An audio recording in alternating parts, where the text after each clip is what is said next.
Ladies and gentlemen, welcome to the Talent Playbook Podcast. My name is Jason Ferrara. I'm the Chief Marketing and Strategy Officer at Outmatch and your host for the podcast. Our podcast focuses on strategies for transforming your world of work. So during each podcast, we highlight someone who has transformed their organization or industry in a significant way. Today's guest is Joni Doolin, the founder and CEO of TDn2K. I've had the pleasure of knowing Joni for the past several years. Her company, TDn2K, provides the restaurant industry with really rich HR benchmark data and sentiment analysis. But her real skill is bringing together fierce competitors in the restaurant industry and getting them to share successes and failures. Nothing is as energizing as a room full of competitive CEOs sharing their business plans and brainstorming on the future of their industry. It's very, very fun to see. Joni gives us some great insight in this podcast into how she thinks about change and how she uses change as a management and leadership tool. She suggests several great books all throughout the podcast. She tells us why she makes her bed every day, and it isn't for the reason that you might think. And she discusses why we need to stay curious in our lives. So I'm sure you'll enjoy the conversation and Joni's insight. And without further delay, here's the Talent Playbook Podcast with Joni Doolin. Joni, thanks for joining the podcast. I appreciate you coming on the podcast today. I think the first thing that I'd like to do is to have you tell the listeners a little bit about TDn2K. I don't think they all will know the company, so it'd be great to just start with a quick description. Happy to. So TDn2K, first of all, that is an acronym that stands for, if you want to try to remember how to say TDn2K, it is transforming data into knowledge. And the history behind that, TDn2K is the parent of three brands, our legacy brand being People Report, which potentially will be most germane to our discussions today. Then our brand that is Financial Intelligence, Black Box Intelligence, and most recently White Box Social Intelligence. So, as we continued to add platforms to our business, we had to call it something that pulled it all together, and hence TDn2K, because we have long passed, the point where we think of ourselves as, our product is data. We think of ourselves as our product is insights and, what we can provide our member companies in terms of, actionable information that they can use to drive performance in their businesses. So that's who we are and what we do. We are very, very deep in the restaurant industry. And we think of ourselves, when we think about our own stakeholder map, one of our stakeholders is, in fact, the restaurant industry. And so thanks for that. That's great to understand that in the brands. And I wanted to lock on to the T in TDn2K because you said that stood for transforming. And I don't know what the naming process was when you were doing this. And you could have chosen T for turning, turning data into knowledge. Tell me about the use of the word transform, transformation, transforming, and where you see, your products, your work product, being transformative to the industry. Well, you go to the head of the class because nobody's ever asked me that question before. It's a good one. We have been focused for over a decade, but closer to 15 years, on how the macro business, not even just business, but how the macro environment of change, rate of change, pace of change, impacts all of our work. and all of our outcomes. And so, we started railing against change that was incremental, change that was, going back to something that worked 10 years ago, change. We really were focused on it has to be more. And we did, in fact, embrace the word transformation. And transformation relative to innovation, transformation relative to something that is bigger than the sum of the parts. Mm-hmm. And we just feel that it is a more powerful description of what is possible. So I got two follow-up questions for that. One of them is, because I want to talk about the clients who use the data that you provide and who are the beneficiaries of the, bigger than the sum of its parts. But because we know each other's companies, you call your clients members. So let's start by talking about that. Why are they members and not clients or some other word? Well, Jason, I saw that question earlier. You had sent it to me, and I had to think about it and go the whole way back to when we founded People Report, because People Report is our legacy brand, and People Report is, in fact, a couple decades old.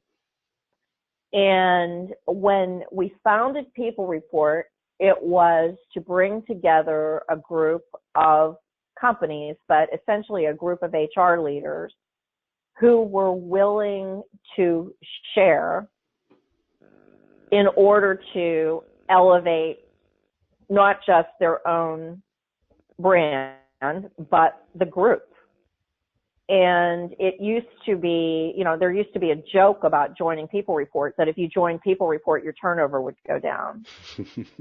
And, there was a little bit of that when you think about companies that were willing to make that investment at a moment in time when, the whole world is driving around with their eyes closed. Right. I mean, Saratoga Institute had been founded 3 years before that. I mean, it was a very, very unique concept, particularly in the HR group. And so we always called it a consortium, because we believe that's what we were creating.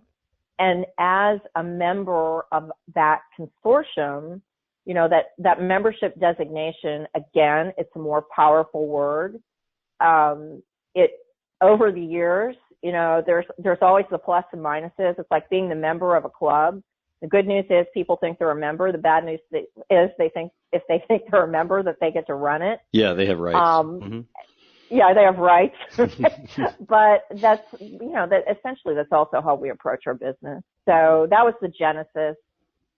It's stuck, and I think it's probably even more apropos today than it was then.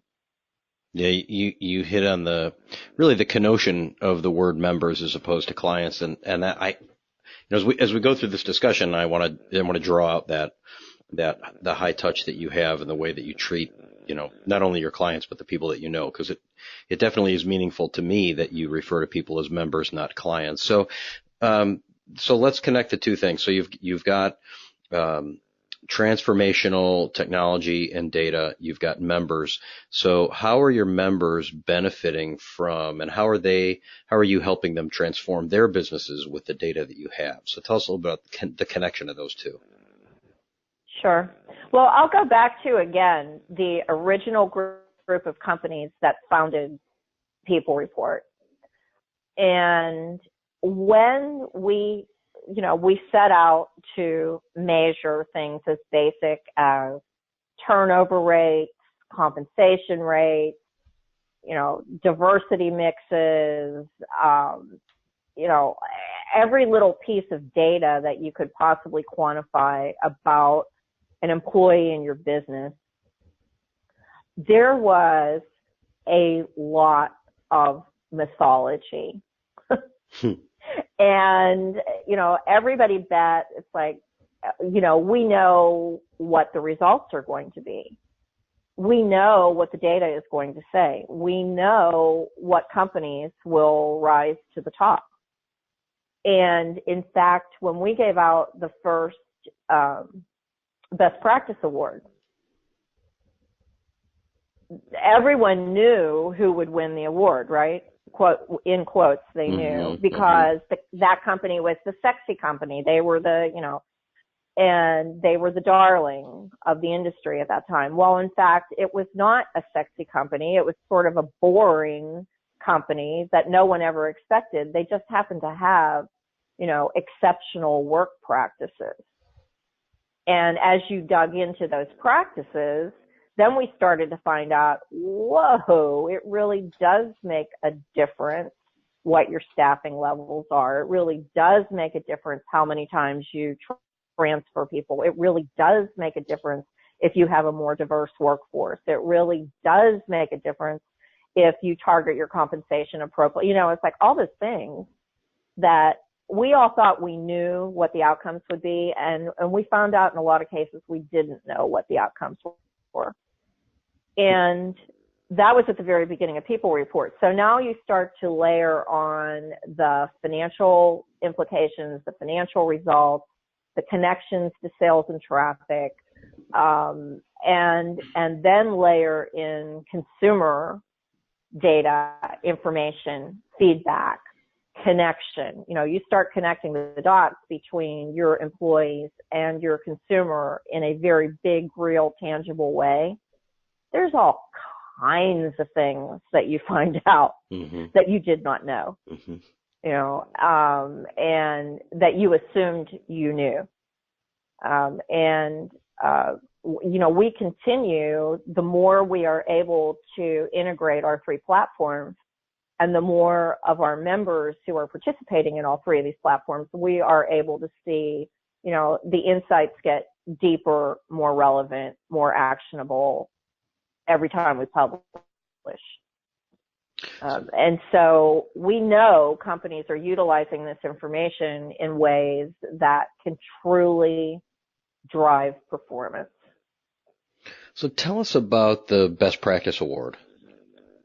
What is that? Best Practices Award. So we did, I think the first one we gave out was in 1998.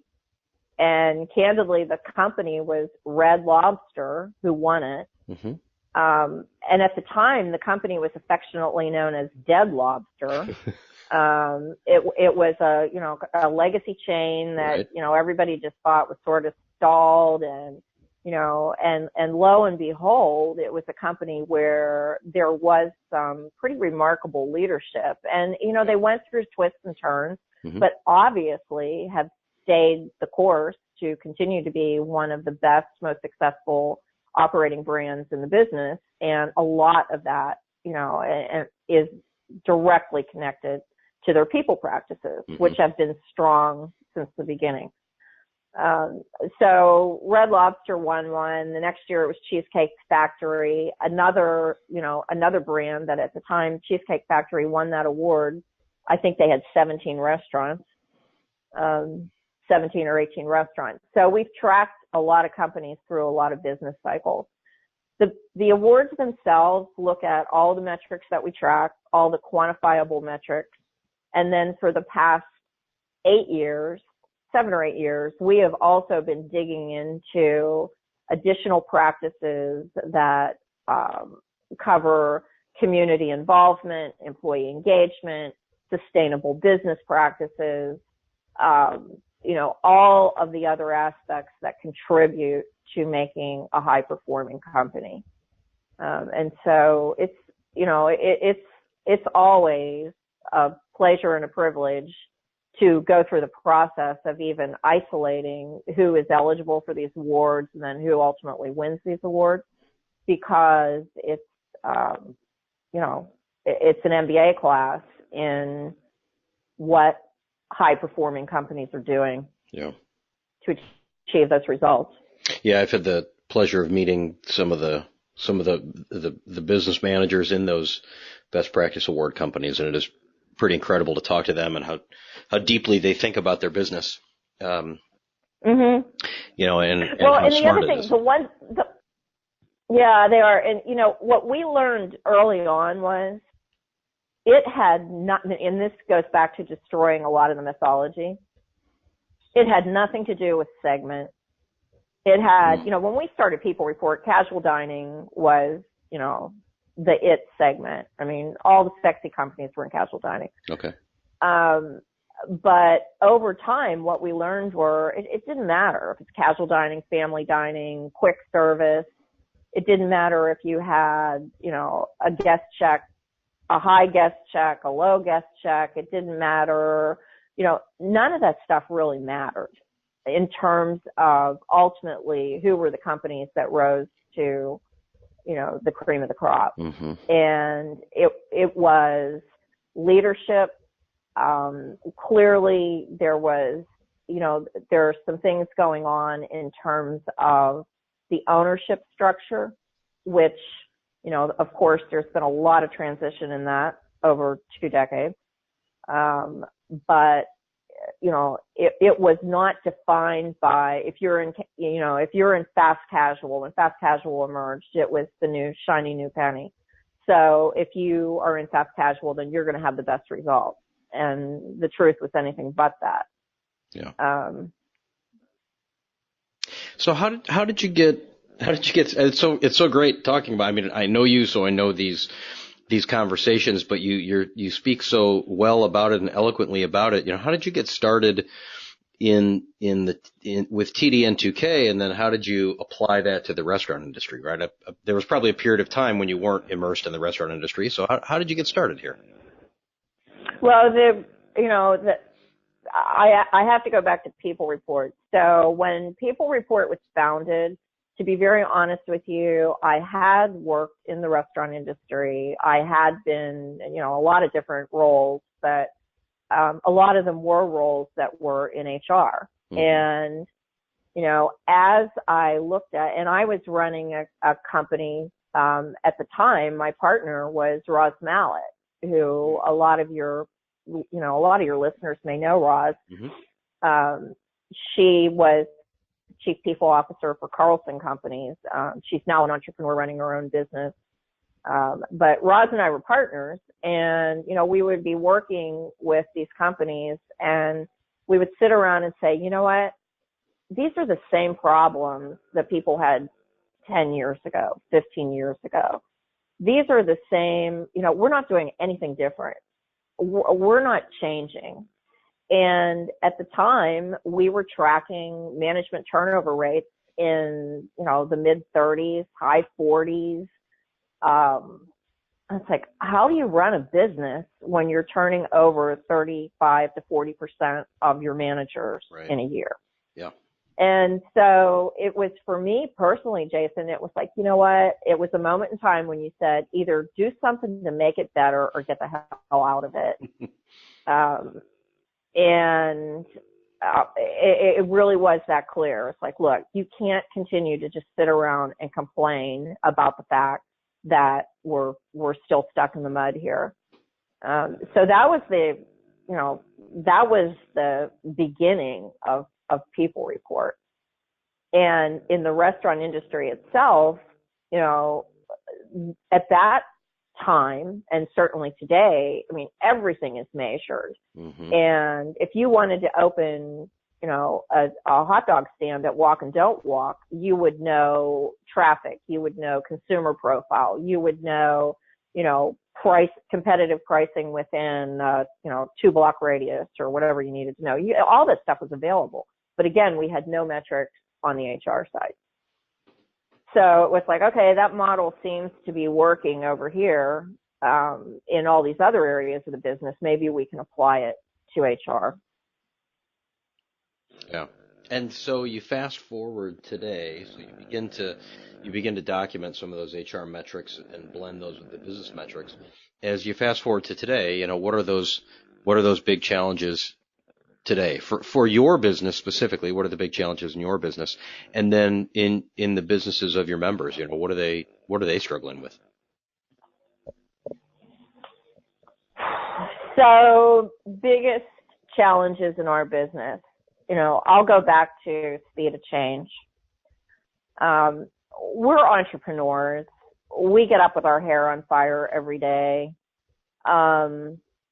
One of my colleagues is fond of saying there's always somebody in a hoodie in a garage someplace that's getting ready to put you out of business. Right. It's like, it is, as we made the shift into the world of technology, you put yourself on a completely different competitive playing field. And, we have been in this business long enough to see a lot of technology solutions come and go.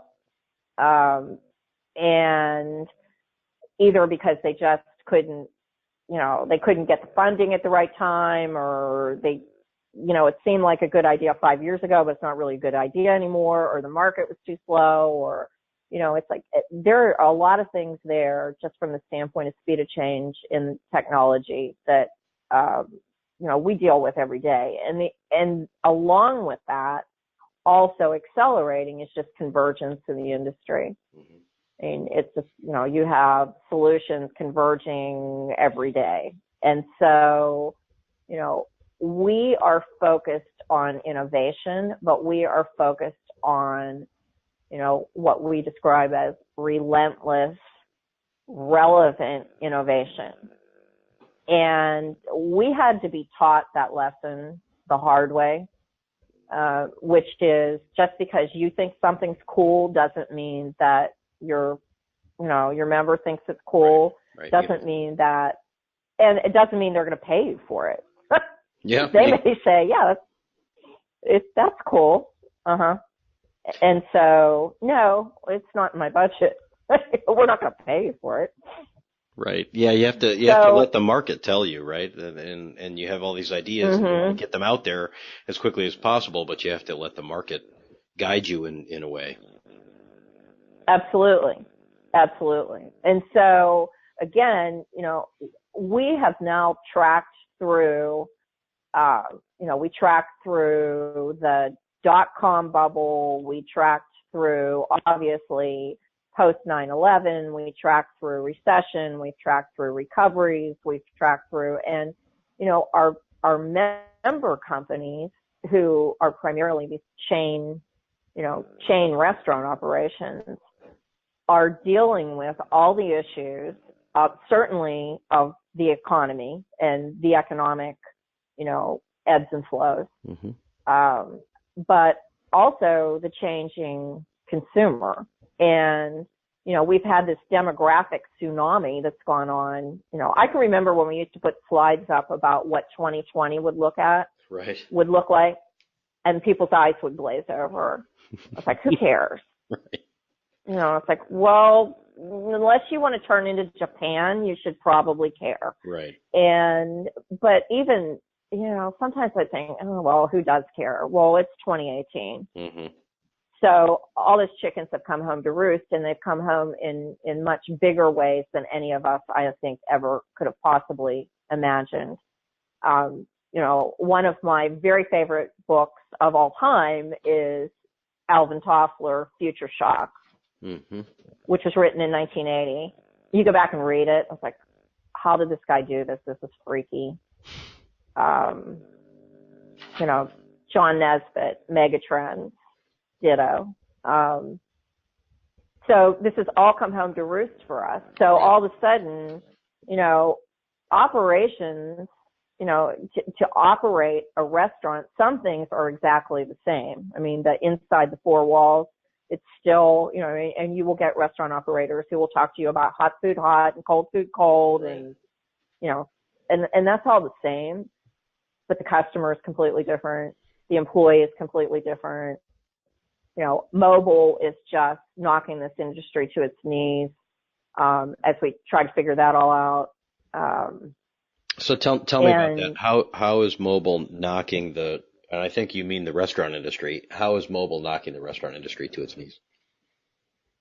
Well, we're certainly at the point in time when I want what I want, when I want it, how I want it. Mm-hmm. And I expect it to be, immediate would be good, but I'll wait, 15, 20 if I have to. Mm-hmm. And so how does a restaurant respond to that? So that's why, you pull into the McDonald's next to our office. There's a drive-through which is, quite full and always has been. There's a call-in where you've texted or called. There's a place to pick those orders up. And then there's, and then you look in the restaurant, there's nobody in it. Everybody's outside going to their assigned venue to get their food. And so as, you try to balance, I want to order on my phone. I want to, do I use a third-party service? What about Uber Eats? What about Grubhub? What about, do I utilize those? Do I deliver it myself? What's involved in that? Just balancing all of that is an enormous complexity for our industry. We saw statistics a couple weeks ago about the meal kits, the Blue Aprons and HelloFresh and some of those companies. And, that was originally thought to be a major disruptor. And it's turning out not to be a major disruptor, because what happens is people still have to actually do the work of cooking a meal. Right. That's not what they want to do. It's not what they wanted. They just wanted the meal. Right. So that has passed. And, that's a classic example of what was the hot technology even 18 months ago. But the delivery has continued to escalate. So we, you just mentioned two big industry changes, right? Meal kits and mobile. Do you think those are two things? What have been some of the biggest changes in your career? I mean, is it today with mobile and social? Was it 10 years ago with some technology that I don't know existed? Like what are some of those big changes that you've seen? Well, and this is personally and for our business. Social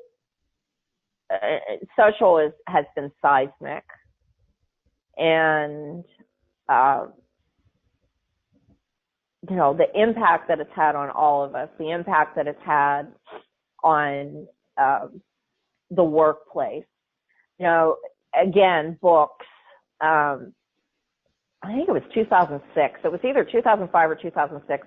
Jeffrey Peffer wrote a book that was called, it was Hard Facts, Half Truths, and Total Nonsense. Okay. And for anybody who's in the data and information business, that is a textbook for starters.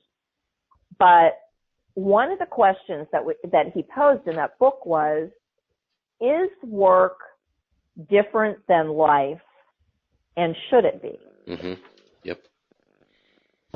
And so he was starting the question, the whole idea that you park the rest of your life at the door when you walk in the door. And so, in terms of structuring our workplaces, well, of course, what we know is we were starting to see this incredible emergence of the remote worker. We were starting to see the emergence of 24/7 connectivity.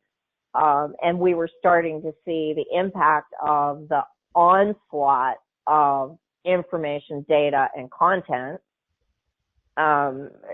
So in the time that we have been in business, we have gone from, I described it before, we've gone from driving with our eyes closed or no information to TMI.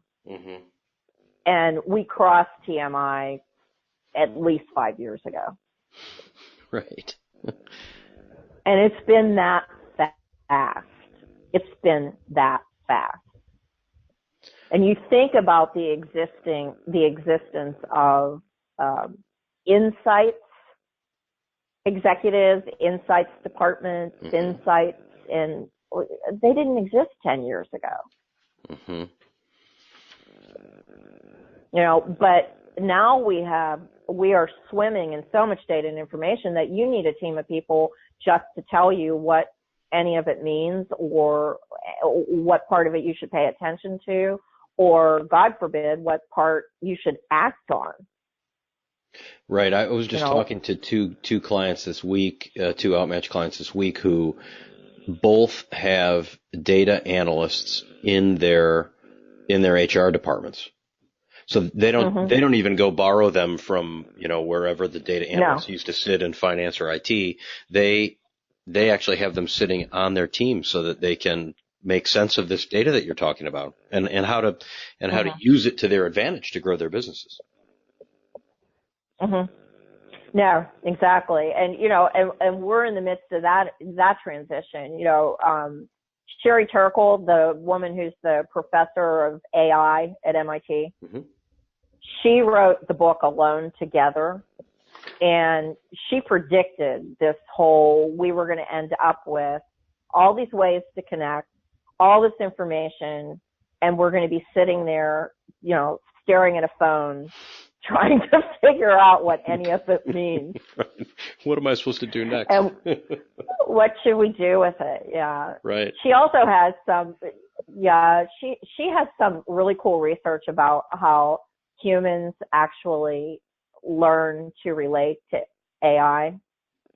And she tells the stories, and of course, most of them come from Japan because that's where most of the bots are because they need them. But she tells the stories of how people almost immediately begin to try to curry favor with their care bots. Whoa. And so if you and I are sitting in a room together with a bot, we're going to be, whether it's conscious or not, we start to try to be the preferred, the preferred human. Yeah, we're flirting with the robots. We are flirting with robots. Yeah. That's a complete aside, but I think it's very interesting. All right, so I would love to talk. I got you completely off track. Well, I Sorry would love about to that. talk about flirting with robots because that's actually probably more interesting than anything else. But to get back on track a little bit, so we've talked for Sorry. that's all right. We've talked for a half an hour here. We've talked about lots of books, lots of data, lots of people that are involved with TDn2K, and it just strikes me that you are incredibly active. You read a lot. You know a lot of people. You've had a lot of experiences. I'd be interested to just understand more about how do you manage your day, right? If you're running a company, how do you have time for all the other things that you described? How organic is that in your life? How, is your work and life? How are they connected? Just like, what's a day in the life of Joni Doolin look like? It's a mess. It's, Jason, I will share this and I will give a shout out to this part of HR, and that is the whole idea of using coaching, whether you use, a life coach, whether you use, in some cases it's an executive coach. I really don't like the concept of executive coaching because typically what that means is we'd really like to fire somebody, but we're going to give it a shot here to get them where they need to be before that happens. Okay. That's not always the case, but if executive coaching is part of an overall development plan, it can be very effective. Life coaching can be very effective. So I'll go back to when Lou Kosick, who you and I both know well, Yep. had just founded his Coaches Collective International. Mm-hmm. And this was after he left his career as Chief People Officer at Applebee's. And he wanted to talk to our Best Practices conference about life coaching. And I said, I don't know about that. I said, you know what? If we're going to talk about that, could I experience it? Can you connect me to one of your coaches? And so he did. Within about 3 conversations with this woman, it became screamingly apparent that my biggest obstacle, just in terms of life and career and business, was the whole lack of routine and balance in my life. And I was like, well, I never I'm in a different place all the time. I'm in, and at the time, as you know, our chairman, Wally Doolin, also happens to be my husband. At the time, though, we weren't working together. He was still working in a corporate job. I was an entrepreneur. We were traveling all over the place. And it's like, how do you create anything that has any semblance of routine and thoughtfulness so we evolved to, and this is the long answer to your short question, what we evolved to was a concept called a chosen set of practices. So a chosen set of practices that you take with you no matter where you are. Mm-hmm. And so I adopted and what worked for me, and gradually have tried to, I firmly believe in the whole concept of habit stacks, and, one good habit leads to another. Okay. And so, have took the initial practices and have built on them in the intervening 10 years, which is what has worked for me personally. And mornings for me are precious. If I miss a morning, the rest of the day doesn't go well. Mm-hmm. And there are things that I do personally. There are things that I do for my health. There are things that I do, depends if my dog's with me or not. But the morning habits are really precious and important. What I am learning currently is that, and I have never done this, and I've never been good at it, that the evening habits are possibly even more important. Mm-hmm. In terms of review and setting, resetting and setting intention for the following day. So and how much better that day will be.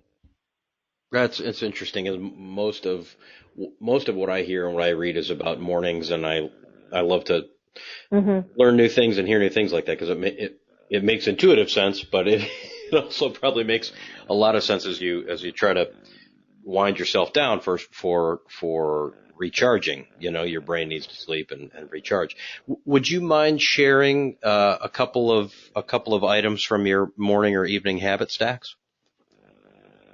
No, I wouldn't. I do make my bed every morning, and it was long before somebody wrote a book about it. Right. And I make my bed if I'm in a hotel room. And I actually used to use that question when I did development workshops for executives was, it's like I would ask, how many people made your bed this morning? And it was the people in the room that looked at you and said, we're in a hotel. Why would I make my bed? Right. To the one or two people who would sheepishly put up their hand and say, I did. Yeah. It's all for different reasons. Mine is a habit that I actually tied to the memory of my dad, because when my dad retired, he said, your mother's been making the bed for 40 years. I'll make it now. So he started to make the bed. And the day I walked into their house and the bed wasn't made, I knew it was going to be his last day, and it was. Oh, wow. And so it's just like I make my bed and I think about my dad and get my day off to a good start. Oh, but I journal. Journaling is really, really key to me, and it gets more and more key over time. I have learned that, the whole digital, the digital addictions are absolutely stripping creativity. We're killing it. We're just killing it for ourselves. And so the whole process of a pen to paper, and taking the time to think about those thoughts. This year, I throw this out for anybody that wants something new. I started using the Daily Stoic journal. Mm-hmm. Daily Stoic, Ryan Holiday, The Obstacle is the Way, Stoicism, there's, whatever you're into. But what has been most powerful for me about it is it's a guided journal. Okay. So it actually asks you in the morning, so how are you going to handle this aspect of your life today? What can you release from, it's a guided question. And it's interesting how that changes the dynamic of your daily journal. It's been pretty powerful. And I don't know if I'll always do it. I think this is a 365-day deal. I'll do it and then reevaluate. But that's part of it. Water's part of it. Really good coffee is part of it. Yoga or walking is part of it. Just getting moving. Probably the biggest change that I've made recently is, not recently, but it's been for a while now, is just blocking the time before I will have a meeting, have a phone call, check an email. Just saying, you know what, and of course everybody doesn't have that luxury, but the more that you can choose that luxury, and some of it may involve getting up earlier, but right. It makes a huge difference in the outcome of the day. Yeah, I mean, those things are great, and it's a good list of stuff. I often think, like, gosh, how early do you have to get up to do that? But that's really not the issue, right? The issue is you are making a choice to do those things over other things. So, you have the time. You just have to choose to do this activity within that time. Right. Yeah. No, you do. Yeah, you do. And it's interesting. There's,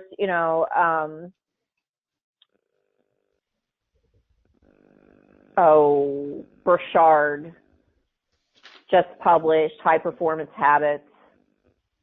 It's his newest work. Okay. And, he talks about the fact, he said, everybody's trying to latch on to the morning routine that will change their lives. And, he said, the morning routine is not going to change your life. It is the intention and purpose that's going to change your life. Right.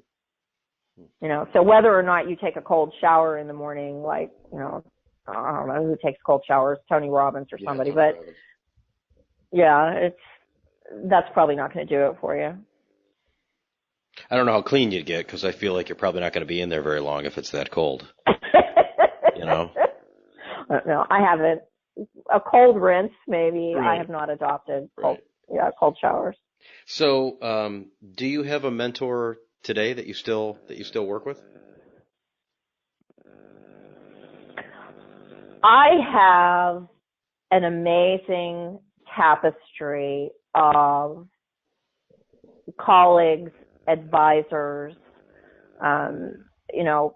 people that are, just have always been kind and generous with time and advice, I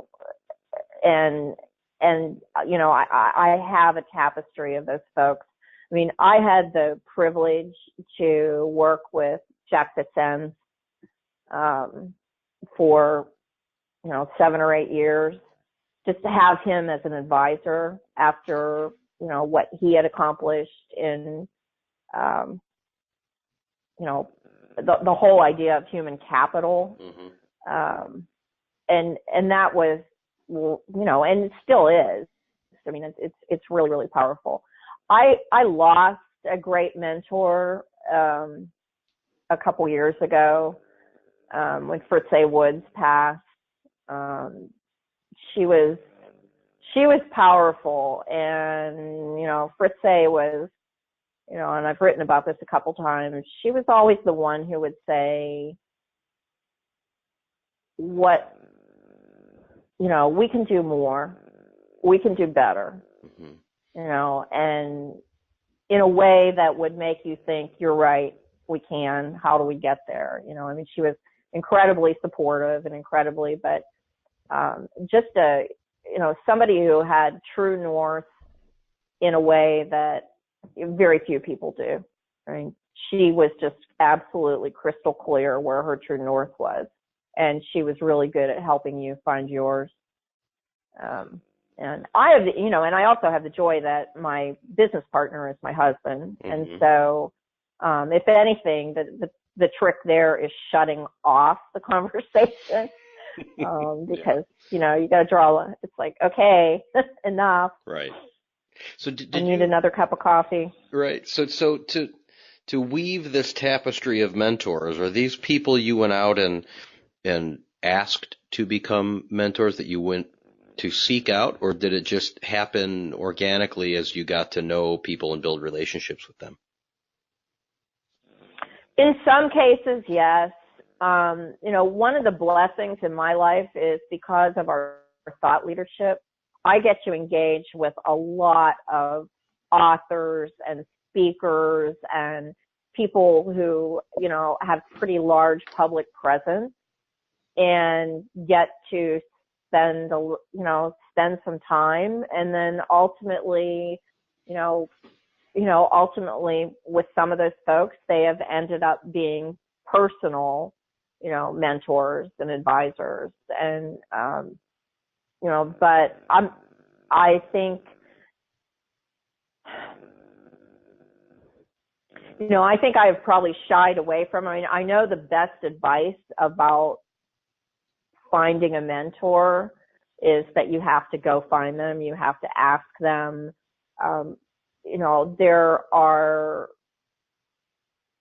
I think there has to be more than that. Mm-hmm. And maybe some of it is I'm just not really good at asking somebody, well, what can you do for me? That I think that what has to come first is you have to give. Mm-hmm. Mm-hmm. And I think that's what we miss a lot of times in the whole idea that, well, I need a mentor, so I just need to ask someone to do it. It's like, well, no, actually what you need to do is, be valuable to that person first. Yep. Sorry, you were just talking about the creativity of paper and pencil. I'm sitting here writing things down, and I got caught up in my own writing notes about what you just said. So sorry for the dead air, but that's good. What you give is important, and that's what you do. I think about your global best practices conference that you do, and I'm amazed at how much giving there is. Obviously, that's by design. Can you help us understand the origins of that meeting? Sure. I mentioned a few minutes ago about the impact that social had on me personally, but also on our business. And, social made it possible to really, really create and nurture and develop and, serve a community, in ways that just never would have been possible before. And so, we knew, that was the genesis of Summer Brand Camp. Summer Brand Camp was created because we knew that digital was completely blowing up, the ways that we communicated. It was blowing up, everything about HR, obviously. And Summer Brand Camp, just for people who don't know, Summer Brand Camp was one of your events that you did as TDn2K. Correct. Yeah.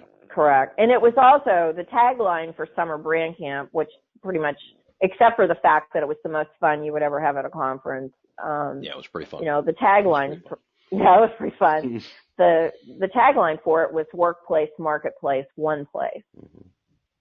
And that was when we really, really started, first of all, to realize, and understand the power of integrating this employee and consumer data, and recognizing that your employees are your consumers, and your consumers, it's like we've talked about that for years, but we've never really gone much further than giving it lip service. And so all of that started, just exploding, back in 2009, 2010. And so with Summer Brand Camp and with our other events and with the tools that all of a sudden we had to communicate and connect, we were really able to focus on community. And we always started the community with service And, as a company, every employee in our business understands that they work to stun our members. And, it's like Netflix. Patty McCord had the concept of stunning colleagues. Mm-hmm. I talk about that a lot. It's like, I want this team to look around the room and say, wow, I can't believe I'm in this room. Yeah. Because they're stunning colleagues. Well, the community in many respects, and you can't get as granular, but the community is stunning also. I mean, you get to bring together some pretty incredible leaders. And, it's what gets us up in the morning. Well, it certainly is true, just from a person who's had that experience of being at those events, to look at the people in the room and just understand the experience they have in leadership in some of these huge companies, but they are approachable people, not there's the CEO of such and such, I can't go speak to them. And I think that's partly what makes it stunning. The service is partly what makes it stunning in my experience too. So thank you for explaining those things. Mm-hmm. So, two more questions for you before we wrap up. So the first question I have for you is, if people want to reach out to you and learn more or connect, they can go to your Twitter handle, which is @LuckyPenny. And so, my Twitter handle happens to be my name. So how did you come upon Lucky Penny as a Twitter handle? What does that mean to you, and what does that mean to us as we type it in and connect? So it means that in 2008, when the wheels were coming off, the economy, business, we were sitting around wondering if we would have a business. People were under their desks. Yeah. And nobody was traveling. Yeah. Nobody, all the travel budgets got canceled. Yep. People were generally afraid. Mm-hmm. And so at the time, I was sitting actually where I am today in St. Michael's, Maryland, so the eastern shore of Maryland, feeling very isolated. And two dear friends who many of your listeners know, Amanda Height, mm-hmm. who is the founder of Be the Change Revolutions, who, is she has been committed to change through, digital and change, not just change, but movements through digital mm-hmm. for her career. And Avery Block, who runs digital branding for consumer and employee over at Taco Bell. Mm-hmm. So at the time, I talked to them and said, I just don't know what to do. And Twitter, as you recall, was just starting. Yeah. And they said, well, you should just get on this Twitter, and then we'll be able to communicate with one another, and we'll be able to, share with people, and it's a good place to get the pulse. And it's like, yeah, but, I don't really, I don't know. I didn't feel confident about it. And they said, I said, what's your dog's name? It's like Lucky Penny. And she said, well, just put up Lucky Penny. So I should be asking the origin of your dog's name. Lucky Penny. Right. When we adopted her, her name was Penny. I don't think she knew what her name was. She was a rescue dog. And so I thought, what the heck, we'll call her Lucky Penny, because she just got lucky, and so did we. And anyway, so it became Lucky Penny. It stuck. And at a point in time, it just, it hasn't changed. And every once in a while, I trial balloon that with my marketing team and my digital team, and so far they think I should keep it. Yeah, so. Don't change it. Don't change it, because whatever it's going to be isn't going to be as it'll be more forced, Yeah, it won't be as memorable as Lucky Penny. Oh, thanks for that. And then the last question, I said I had two, but the last question is, what advice would you give to somebody starting their career? And it's not necessarily starting their career in HR, just starting their career. What would be your advice to that person? Well, this is really interesting. I mean, we have a lot of 20-somethings in our company, and I just continue to be more amazed by them. Every person that joins our team, they're remarkable, but they have one thing in common, and that is they have graduated, whether, formal, in most cases it's formal, some cases informal, but they know how to communicate. They know how to have a conversation. They know how, in most cases, to write. Mm-hmm. They know how to learn, and that's the big, and when what we learned in college, 4 years ago has now been replaced by, new software, new technology, new whatever it is. I mean, somebody was making a joke about the fact that they didn't teach SEO and marketing. I mean, maybe they taught it when you went to school, but it's like, no. It's no. Well, so, all of that, it changes so fast. So we have to be continuous learners. Mm-hmm. And, that continuous learner, that mindset that, no, I'm sorry, I know you've been in business for 15 years, but guess what? You still have to learn new things. Right. Or even 20 years. Or I know you're a vice president of something, but you still have to learn new things. And, I think that is what is of most valuable when people come into, your organization. And companies that hire for very, very, very narrow skill sets, I think, it places them at a disadvantage in a lot of respects, because at some point that skill set isn't going to match. Mm-hmm. Because how fast everything is changing. So back to your careers, this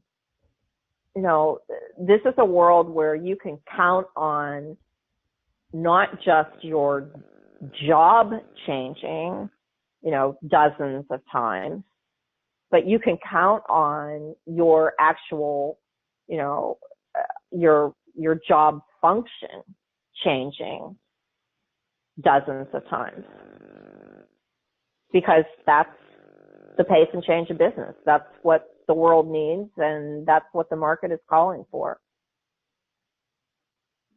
I do think that we are at, and this is, maybe more germane to HR, but I think across functions, I think we're about to hit a moment in time when everybody is going to get really, really, really over what we can do with an algorithm, mm-hmm. and go back to what can we do by putting the human back in human resources, back in, human business. You see that trend starting to play out in a lot of the more prescient brands.